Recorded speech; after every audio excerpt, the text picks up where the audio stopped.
Classes were canceled today because of that threat. Wade Phillips reportedly shot and killed his wife, Cynthia Phillips. Jackson County Commissioner Doug Bridenthal was approved of using staff money for an election in Alaska. More than half of the home was lost to heavy fire and smoke damage. That's right. Well, police have been patrolling this area all day. We saw a cop car pass by about 5 minutes ago, and people who live here say crime rate has spiked at least in the last 3 years or so. The park that you see there, Union Park, is one of the biggest complaints that people seem to have in this area. And taking a look right here on the ground, you can see what appears to be blood from last night's shooting. KTVL was the first news source to talk to the man. He was a military medic who pulled over with his fiance to help the bleeding victim. He said he didn't even think twice and did what he had to do. I used to work at a grocery store, and John here has challenged me to finish before this segment's over. I finished! Woo! I did it this time! Yeah! If that happened in Pebbles, I don't know what I would do. Pebbles is my dog, by the way. Yeah, same with Roxy here. I'd jump in there after her. Yeah, I think I would too. You're not supposed to do that. All right, well, looking at your weather, smoke across southern Oregon, not expected to affect air quality. This is a surprise, and Tyler just showed up, so we're going to try to snag some of his reaction. I think he's unloading from the car right now as we speak. He's coming out right now, and this is little 8-year-old Tyler. He goes to Washington Elementary. You can see everyone here just so excited that he is here with us. As we all know, we heard about it, made headlines when he got in that accident just a month ago, and he is getting surgery later on this week. He has a neck brace on, so this is a family-friendly event. No scary things. He can't jolt his neck. Medford Fire Rescue currently greeting him. Everyone here is so excited in their costumes, music going on, lots of treats. They're encouraging the community to come on out, just enjoy yourselves, bring your car down. If not, get on your costume and come enjoy some treats. Covering your news live in Medford, Ashley Carrasco, News 10. A tribute to who many Americans consider some of the bravest and most loyal veterans, family members, and friends filled Eagle Point National Cemetery to recognize the sacrifices made by generations of soldiers. Wherever they served, however they served, they stood up for us and let us stand up for them. U.S. Senators Jeff Merkley and Ron Wyden, along with Congressman Greg Walden, also showed their support to the fallen.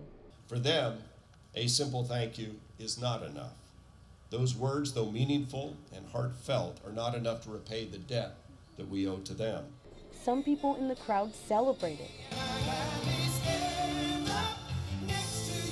Others mourned.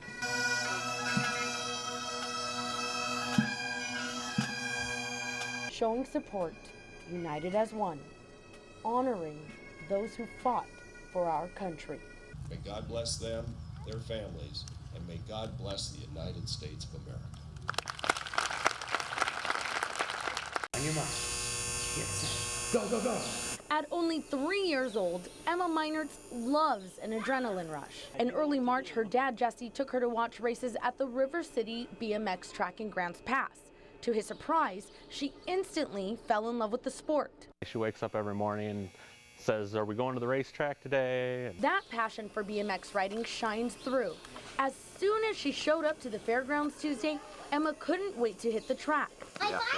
After racing for only a month, Emma's already taken first and second place in multiple Southern Oregon competitions and even won a state race. I saw it. Yeah, do you get nervous at all? No.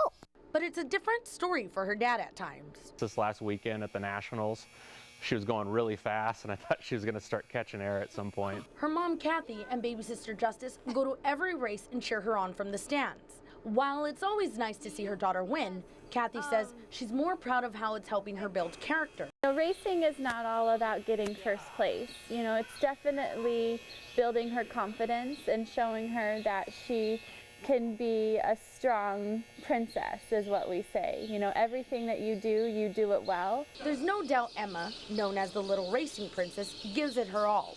But her favorite part about racing? I like doing the part with my daddy. And her daddy loves that part too.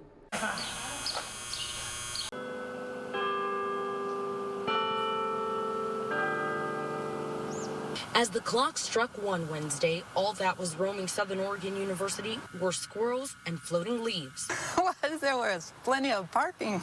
Something's up. Doors to SOU were locked after a student found a handwritten letter, which police say had disturbing threats that could be dangerous for people on campus. If it's a hoax, it's certainly not a funny hoax. We have to take it seriously.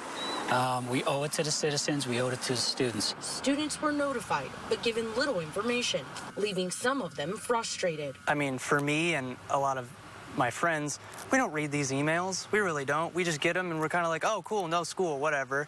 Investigators would not go into details about the type of threat, but it was enough for them to be concerned. Whoever did this, yes, we are considering them dangerous. We will use a heightened sense of caution if we're able to determine who they are. Ashland police officers say they found evidence in the bathroom where the letter was found in the Education Psychology building. It was sent to the Oregon State Police Forensics Lab. As for the face behind the letter, officers would not say if they have any leads, but ensure the investigation is headed in the right direction. We've spoke to a spokesperson with the university, and he tells us classes will resume tomorrow, and the doors are expected to be unlocked at 5 o'clock in the morning. There's also a vigil scheduled at 10 a.m. as well as a fundraiser following that, and that's all in honor of Umpqua Community College. Of course, we have all been talking about that shooting that happened up there. The spokesperson says he expects everything to go back to normal tomorrow, and he wants everyone to come to class feeling safe. Covering your news live in Ashland, Ashley Carrasco, News 10.